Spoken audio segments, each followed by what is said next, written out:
ಶಿವಾಜಿನಗರದಿಂದ ಲಕ್ಷ್ಮೀ ನರಸಿಂಹ ಕೂಡ ಇದ್ದಾರೆ. ಲಕ್ಷ್ಮೀ ನರಸಿಂಹ, ಆಟೋ ಚಾಲಕರ ಬದುಕಿದೆಯಲ್ಲ ಹಿಂದೆಂದೂ ಕಂಡು ಕೇಳರಿಯದಂತಹ ದುಸ್ಥಿತಿಗೆ ಇವತ್ತು ಬಂದ್ ತಲುಪಿಟ್ಟಿದೆ. ಶಿವಾಜಿನಗರದಲ್ಲಿ ಹೇಗಿದೆ, ಯಾವ ಬಂಕ್ ಮುಂದೆ ತಾವಿದ್ದೀರಿ, ಏನ್ ಹೇಳ್ತಾರೆ ಅಂತ ಸಿಬ್ಬಂದಿ ಮತ್ತು ಆಟೋ ಡ್ರೈವರ್ಸ್.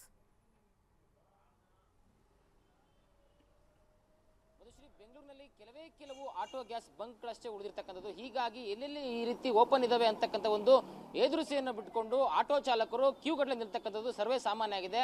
ನನಗೆ ಸದ್ಯಕ್ಕೆ ಬೆಂಗಳೂರಿನ ಶಿವಾಜಿನಗರದ ತಿಮ್ಮಯ್ಯ ರಸ್ತೆ ಇರತಕ್ಕಂಥ ಒಂದು ಆಟೋ LPG ಬಂಕ್ ಮುಂದೆ ಇದ್ದೀನಿ. ಈ ಒಂದು ಬಂಕ್ ಕೂಡ ಕಳೆದ ಕೆಲವು ದಿನಗಳಿಂದ ಬಂದ್ ಆಗಿದೆ. ಸ್ಟಾಕ್ ಇಲ್ಲದೆ ಇರೋ ಕಾರಣ ಕಾರ್ಯಾಚರಣೆ ಸ್ಥಗಿತ ಮಾಡಿದ್ದೀನಿ. ಇವಾಗಲೂ ಕೂಡ ದೃಶ್ಯಗಳಲ್ಲಿ ಗಮನಿಸ್ತಾ ಇದ್ದೀರಾ ನೋಡಿ, ಇದು ಯಾವ ರೀತಿ ಬಣಗುಡ್ತಾ ಇದೆ ಅಂತ, ಬಿಕೋ ಅಂತ ಇದೆ ಬಂಕು. ನಿತ್ಯ ನೂರಾರು ಆಟೋಗಳು ಇಲ್ಲಿ ಬಂದು ಇಲ್ಲಿ LPG ಗ್ಯಾಸ್ ಅನ್ನ ಹಾಕ್ಸ್ಕೊಂಡು ಹೋಗ್ತಾ ಇದ್ರು.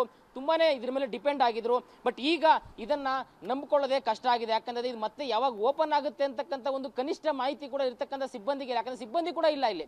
ಸಿಬ್ಬಂದಿ ಕೂಡ ಯಾವಾಗ ಬರುತ್ತೆ, ನಮ್ಮ ಕೆಲಸ ಯಾವಾಗ ಶುರು ಆಗುತ್ತೆ, ಮತ್ತೆ ನಾವು ಯಾವಾಗ ಬಂಕ್ ನ ಓಪನ್ ಮಾಡಿ ಆಟೋಗಳಿಗೆ ಕೊಡಬೇಕಾಗುತ್ತೆ ಅನ್ನೋದು ಕೂಡ ಅವ್ರಿಗೂ ಸ್ಪಷ್ಟನೆ ಇಲ್ಲದ ಕಾರಣ ಪೂರ್ತಿಯಾಗಿ ಬಂದ್ ಮಾಡಿ ಸಿಬ್ಬಂದಿ ಕೂಡ ಇಲ್ಲಿಲ್ಲದೆ ಹೊರಟ್ಬಿಟ್ಟಿದ್ದಾರೆ. ಸೊ ಈ ರೀತಿಯ ಒಂದು ಪರಿಸ್ಥಿತಿ ಶಿವಾಜಿನಗರದಲ್ಲಿ ಕಂಡು ಬರ್ತಾ ಇರ್ತಕ್ಕಂಥದ್ದು. ಶಿವಾಜಿನಗರದಲ್ಲಿ ಸುಮಾರು ಆಟೋಗಳು ಇಲ್ಲಿ ಬಂದು ಹೋಗ್ತಾ ಇರ್ತಕ್ಕಂಥದ್ದು.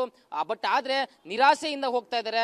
ಇಲ್ಲಿ ಯಾವಾಗ ಸಿಗುತ್ತೆ ಅಂತಕ್ಕಂಥ ಒಂದು ಕನಿಷ್ಠ ಮಾಹಿತಿ ಇಲ್ಲದೆ ಇರೋ ಕಾರಣ ಆಟೋಗಳು ವಾಪಸ್ ತೆರಳುತ್ತಾ ಇದಾವೆ. ಇನ್ನು ಸುತ್ತಮುತ್ತ ಯಾವೊಂದು ಬಂಕ್ಗಳು ಕೂಡ ಸುಲಭವಾಗಿ ಸಿಗ್ತಾ ಇಲ್ಲ.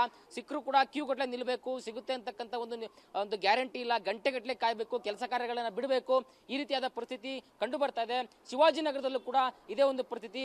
SA ಆಟೋ LPG ಬಂಕ್ ನಲ್ಲೂ ಕೂಡ ಸಂಕಷ್ಟದ ಪರಿಸ್ಥಿತಿಯನ್ನ ನೂರಾರು ಆಟೋ ಚಾಲಕರು ಅನುಭವಿಸ್ತಾ ಇರುವಂತದ್ದು.